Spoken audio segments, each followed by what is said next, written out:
cleaning up of the river Ganga. Ganga River Basin is one of the biggest basins in the world. If you look at area-wise, it's about 1 million square kilometer. That's the basin area. The basin extends not only in India, but 3 other countries, Nepal and Bangladesh, including India. In India, it covers about 11 states. It's almost 40% of the country. The river originates at the high altitudes. There are a number of head streams which join, and then the river is referred to as the river Ganga. If you look at the Ganga basin, one can divide this into 3 different parts. What is referred to as the upper Ganga basin, the middle Ganga basin, and the lower Ganga basin. The challenges in these 3 segments are very different. In the upper Ganga basin, the river flows on steep and narrow bed, mostly rocks and boulders.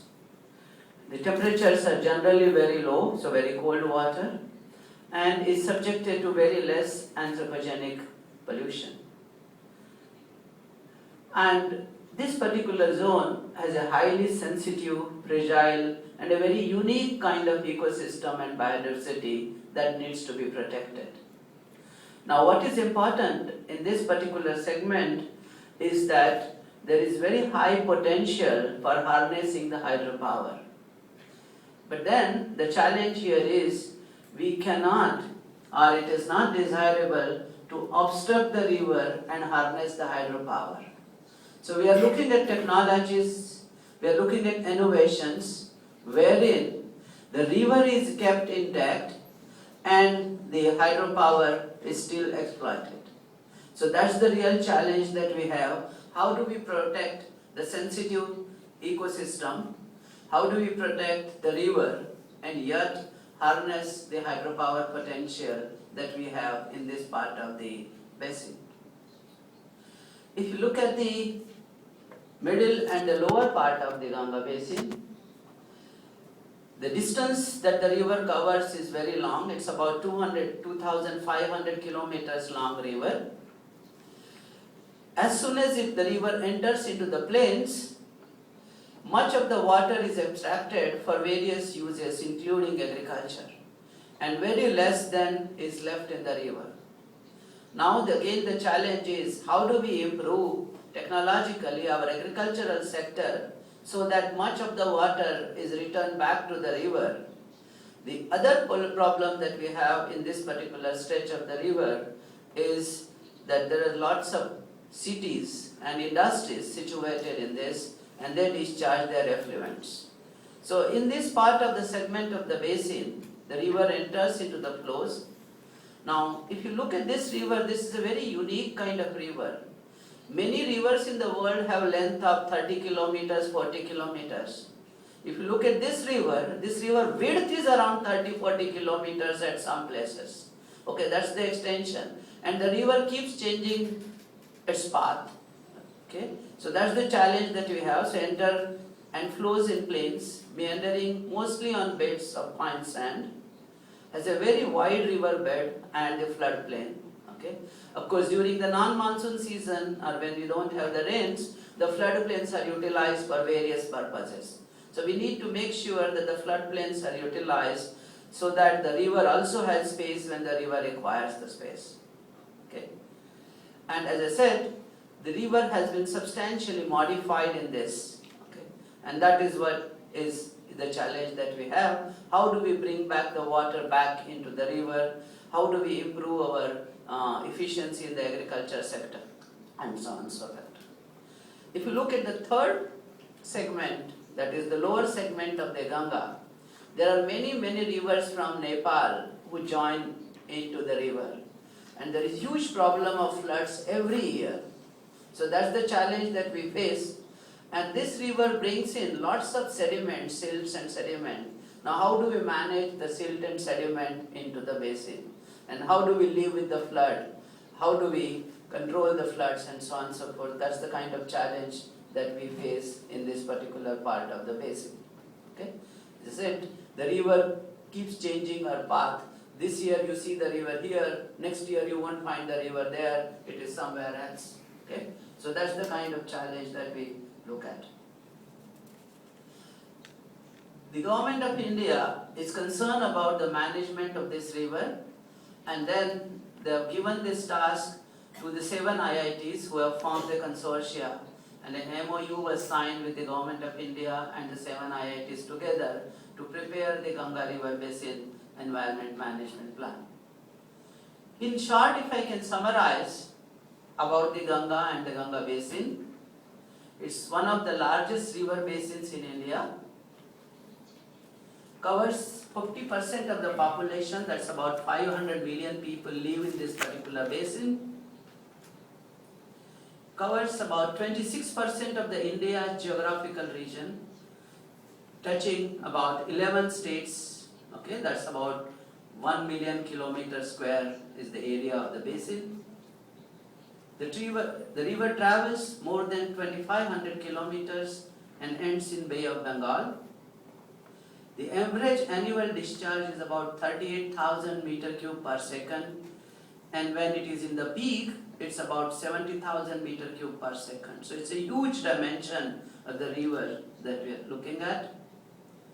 And the use-wise, the water is used maximum, about 85% of the water is used for the agriculture sector, 9% is used in the industry, and only 6% is used for the domestic and household purposes.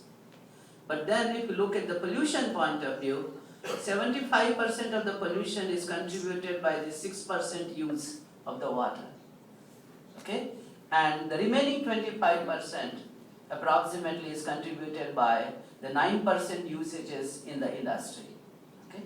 Of course, there is some return agricultural flow wherein we may have an issue of micropollutants like insecticides, pesticides, fertilizer, but that's a little lower dimension as of now. So our mandate of the 7 IITs is to prepare the Ganga River Basin Management Plan, which will restore the wholesomeness of the river Ganga. Now, our vision is then that river Ganga particularly is considered to be very unique, it's considered holy, and is almost considered like a personality in the Indian minds. So we view rivers as a personality, so we want to give a status of a person. So whatever the rights of a person is are also to be given to the river Ganga. So that's what is our challenge is. And in some parts of the stretches of the river, it's very unique. The ecosystem in some stretches of the river is very unique, and that is why it is also looked at as a world's natural heritage and is to be protected. On the top of it, it provides us material, spiritual and cultural sustenance. So on one side, the protection of river is important. On the other side, it supports the people who are living in the basin. Not only in the basin, world over this river is considered to be a very unique kind of river. Okay.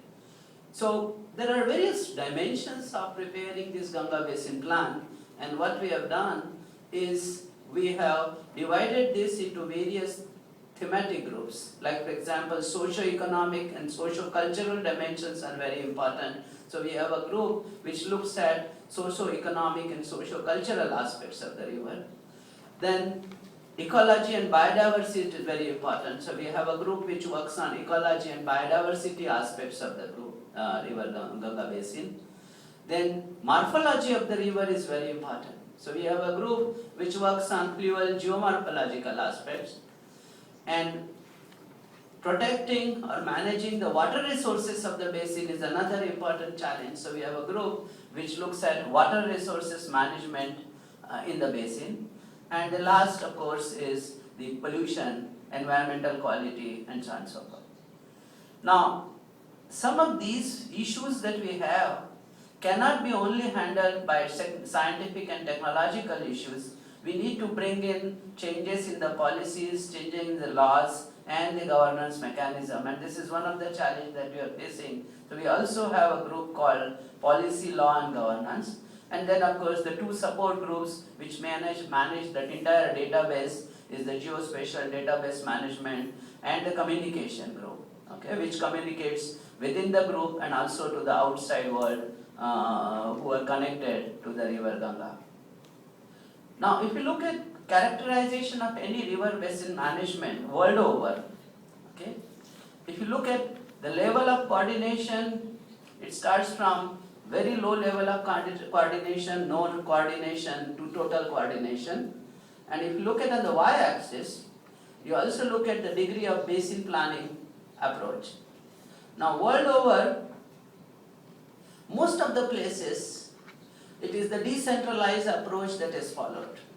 That means it's not the river basin is considered in the planning. Normally we look at planning at the level of towns, at the level of villages, at the level of districts, at the village of states or provinces, but not basin is considered as a unit.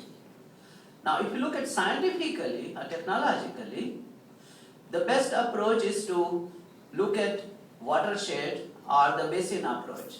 Okay, this is more considering based on the hydrological approach, and this is what is. But then the moment you look at basin approach, it tends to become very, very centralized, very bureaucratic approach. Like UK, where most of the rivers are single country river, this kind of approach works very well. So UK follows that, France follows to some extent this. But most of the places it is the decentralized approach which is followed, like in Germany, Meuse River, even though it is an international river, okay, it's followed as a district. But now decentralized planning works well where we have a proper strict control on pollution and other aspects. What is important is to have a good coordination. You have decentralized approach, the management is done at the local level, at the district level, but then you have some kind of coordination. So far as India is concerned, we are somewhere here, where we have decentralized approach and generally no coordination. And what we want to do is we want to move this from this to this, wherein we will have a better coordination amongst various stakeholders. So that is what is our, why the state of river what it is today is because of poor coordination. So we want to have a river basin approach, yet do not want to have a centralized authority which will control everything. We still want the local communities' participation, but the coordination level has to be increased. So we want to go for a coordination model. And we believe this is not going to be a very easy thing. It would take us about 25 to 30 years in the times to come. So what we are doing is, if you are looking at Ganga Basin Management Plan in terms of the changes, we need to make sure that certain activities are prohibited.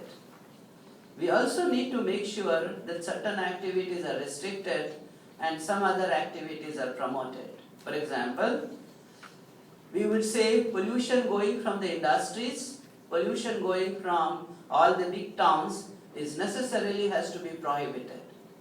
Now once this prohibition comes, that means the cities, the townships, districts will be bound to make sure that their waste, whether it is treated or untreated, does not go into the river. Now this is something that we are looking at. Restricted means certain activities which are necessary, but from the point of view of rivers, you need to control them. So they would be restricted. And promoted in the sense, like for example, we need to make sure that we have more hydropower. So we need to make sure that those activities are promoted while keeping the river intact. Okay? So for this, we are even proposing a big new legislation at the federal level, at the central level, which will be called as the National Ganga River Basin Management Act. And we are also proposing that we will have a National Ganga River Basin Management Commission. The primary responsibility of this commission is not the execution of the works, but primary responsibility of this commission is to make sure that this act that we are proposing, National Ganga River Basin Management Act, is implemented in its true spirit, letter and spirit. Now, what is the kind of approach that we are following and this is what will give us the potential for future business or challenges that we have. Earlier also we had river cleansing projects. So what we want to do is completely prevent direct entry of waste into the river. Now right now much of the waste goes into the river straight, somewhere it is partially treated, but we need to make sure this is completely treated, and this is what we are proposing for. And that calls for what we refer to as the zero discharge framework. That means once the water is taken out from the river, it's not going to go back into the river, at least directly. So even after the treatment, we are looking at reuse and recycle. And that will actually reduce the extraction or abstraction of water from the river. We would also like to make sure that the freshwater use and the groundwater used by the industry is regulated, is completely banned. Now, these policy changes are very important for business to work, because if any wastewater treatment, as we are saying, it has to reuse and recycle, then there has to be finances coming for that.